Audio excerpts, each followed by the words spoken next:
در دنیای پرمشغله امروز روابط عاشقانه می توانند منبع بزرگی از شادی و آرامش باشند، اما هیچ رابطه‌ای بدون چالش نیست. ما همه می خواهیم روابط شاد و سالمی داشته باشیم، اما گاهی اشتباهاتی که خودمان مرتکب می شویم می توانند این روابط را تحت تاثیر قرار دهند. در این برنامه به 5 مورد از این اشتباهات شایع می پردازیم و نکاتی را برای بهتر کردن روابط ارائه می دهیم. هدف این است که شما بتوانید از این روش ها بهره مند شوید و از روابط عاشقانه ایتان بیشتر لذت ببرید و در این حال چالش ها را کم کنید. سلام دوستان، به کانال همراز خوش اومدید. قبل از هر چیز کانالمون رو سابسکرایب کنید و زنگوله رو بزنید تا از ویدیوهای جدید ما جا نمونید. شماره 1: عدم ارتباط صحیح و ناکافی. یکی از بزرگترین چالش ها در هر رابطه‌ای کمبود ارتباط مؤثر است. احتمالاً شما هم در لحظه هایی حس کرده اید که شریکتان شما را درک نمی کند یا متوجه احساساتتان نیست. مثلا شاید بعد از یک روز پرمشغله به خانه برگردید و از روز دشوار خود بگویید، ولی شریکتان مشغول تماشای تلویزیون باشد و به شما توجه نکند. این میتواند حس نادیده گرفته شدن را برای شما ایجاد کند. چطور از این مشکل دوری کنیم؟ سعی کنید به صورت منظم با شریکتان صحبت کنید، نه فقط در مورد مشکلات، بلکه درباره روزتان، علاقمندی‌ها و حتی رویاهایتان. اینها میتوانند شامل غم و شادی‌هایتان نیز باشند. یک شب در هفته را به خود و همسرتان اختصاص دهید. می توانید با هم شام بخورید، به سینما بروید یا حتی یک پیاده روی طولانی داشته باشید. شماره 2: وابستگی عاطفی بیش از حد.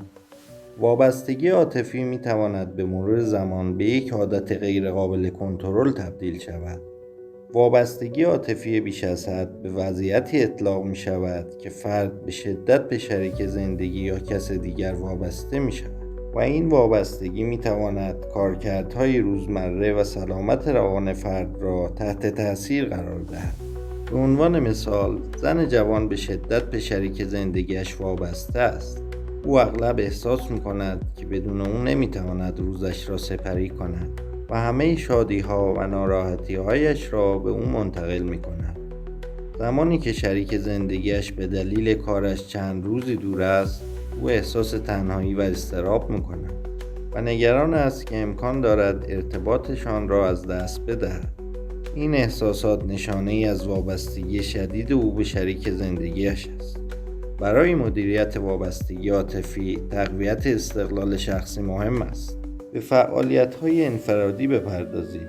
روابط اجتماعی خود را گسترش دهید و با دوستان و خانواده بیشتر وقت بگذرانید.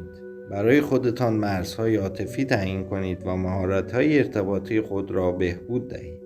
همچنین با تمرین آگاهی ذهنی می توانید احساسات و واکنش‌هایتان را بهتر مدیریت کنید.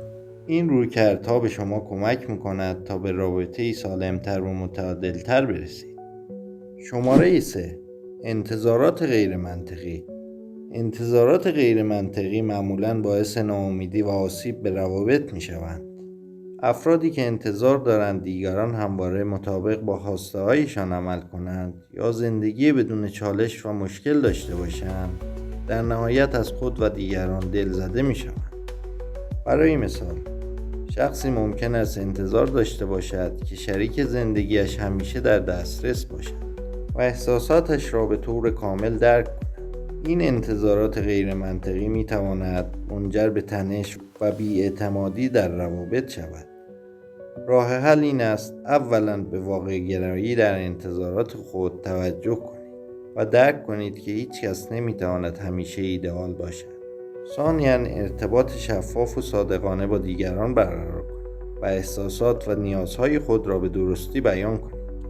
همچنین تمرین مهارت‌های همدلی و درک متقابل می‌تواند به کاهش انتظارات غیر منطقی کمک کند.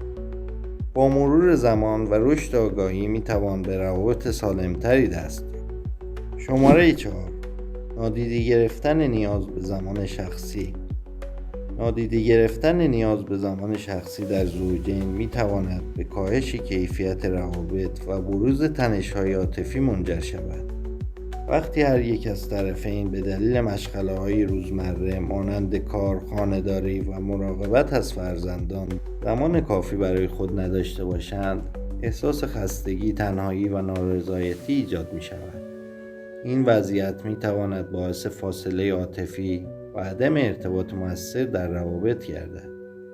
به عنوان مثال، تصور کنید یک زوج با کارهای روزمره و مسئولیت‌های زندگی به شدت درگیر هستند. آنها صبح زود از خواب بیدار می‌شوند، به سر کار می‌روند و بعد از کار هم به مسئولیت‌های خانه و فرزندان می‌پردازند. در نتیجه نه تنها زمانی برای استراحت و تفریح ندارند، بلکه حتی فرصتی برای گفتگوهای خودمانی و بیان احساساتشان نیز پیدا نمی‌کنند. این مسئله می‌تواند به احساس سردی و دوری میان آنها منجر شود. برای غلبه بر این مشکل، زوجین باید به نیازهای یکدیگر توجه کنند و زمانهایی را برای خود اختصاص دهند. این می‌تواند شامل برنامه‌ریزی برای یک شب بیرون رفتن با دوستان یا حتی زمانی برای مشغول شدن به علاقه‌های شخصی باشد. صحبت کردن درباره اهمیت زمان شخصی و احترام به آنها کمک می‌کند تا حس نزدیکی و ارتباط عاطفی را در روابط حفظ کنند. با این اقدامات زوجین می‌توانند به تعادل بهتری دست یابند و از روابط خود لذت بیشتری ببرند. شماره 5. نادیده گرفتن مشکلات. نادیده گرفتن مشکلات زوجین یکی از چالش‌های رایج در روابط عاطفی است که می‌تواند تأثیرات منفی بر روی ارتباطات و سلامت روانی هر دو طرف داشته باشد. زمانی که زوج‌ها مشکلات و اختلافات خود را نادیده می‌گیرند، این موضوع می‌تواند به افزایش تنش، دلخوری و فاصله عاطفی بین آنها منجر شود. به عنوان مثال، فرض کنید یک زوج به طور مداوم با مسائل مالی دست و پنجه نرم می‌کنند، اما به جای گفتگو و حل مشکل هر کدام به طور جداگانه سعی می‌کنند این موضوع را نادیده بگیرند.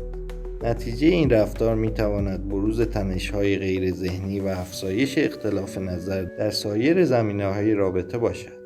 برای مدیریت نادیده گرفتن مشکلات در رابطه ضروری است که زوجین یاد بگیرند به گفتگوهای صمیمی بپردازند و احساسات و نگرانی‌های خود را با یکدیگر در میان بگذارند.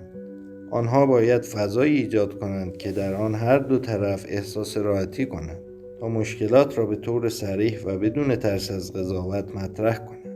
همچنین شاید تعیین زمانهای مشخص برای بررسی وضعیت رابطه و مشکلات موجود به عنوان یک عادت کمک کننده باشد. در نهایت، تمرین همدلی و شناخت احساسات یکدیگر می‌تواند به تقویت روابط و حل مشکلات کمک کند. با این روش‌ها می‌توان از انباشته شدن مشکلات جلوگیری کرد و پایه‌گذار ارتباطی سالم‌تر شد. بنابراین نتیجه می‌گیریم که روابط عاشقانه نیاز به تلاش و مراقبت دارند. با شناخت اشتباهات و چگونگی دوری از آنها می‌توانیم به رابطه‌ای مؤثر و مثبت دست یابیم.